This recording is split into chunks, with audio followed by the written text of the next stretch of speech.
Assalamualaikum warahmatullahi wabarakatuh. Perkenalkan, nama saya Ummu Zainab Napitupulu, kelas KPIA.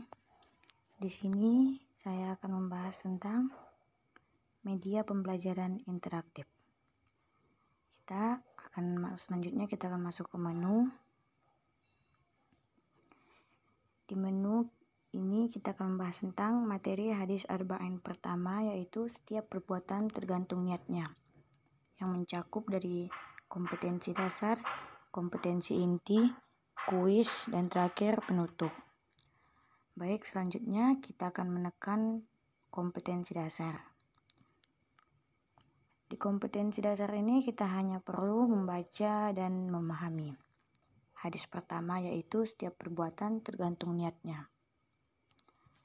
Hadis pertama ini adalah hadis yang diriwayatkan oleh Bukhari dan Muslim yang berbunyi, An Amirul Mu'minin Abi Hafsin Umar bin Al-Khattab radhiyallahu anhu qala sami'tu Rasulullah sallallahu alaihi wasallam yaqulu innamal a'malu binniyat wa innamal likulli imri'in ma nawa faman kanat hijratuhu ila Allahi wa rasulihi fa hijratuhu ila Allahi wa rasulihi wa man kanat hijratuhu lidunya yusibuha aw imra'atin yankihuha fa hijratuhu ila ma hajaru ilaih.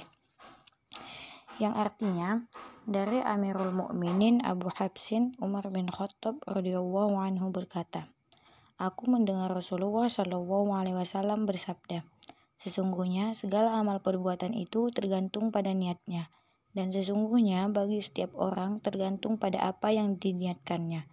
Barang siapa yang hijrahnya untuk Allah dan Rasulnya, maka hijrahnya itu untuk Allah dan Rasulnya. Dan barang siapa hijrahnya untuk dunia, maka baginya apa yang diniatkannya. Atau karena wanita yang akan dinikahinya, maka hijrahnya itu akan mendapatkan sesuai dengan apa yang dia inginkan. Oke, di sini selanjutnya kita akan membahas tentang kompetensi inti. Baik, kita klik kompetensi inti. Di kompetensi inti ini saya akan membahas tentang kandungan hadisnya. Menurut pemahaman dari hadis pertama tadi yang saya dapat, saya mendapatkan 7 poin kandungan hadisnya. Yang pertama yaitu niat merupakan syarat layak diterima atau tidaknya amal perbuatan, dan amal ibadah tidak akan menghasilkan pahala kecuali berdasarkan niat karena Allah Ta'ala. Yang kedua, waktu pelaksanaan niat dilakukan pada awal ibadah dan tempatnya di hati.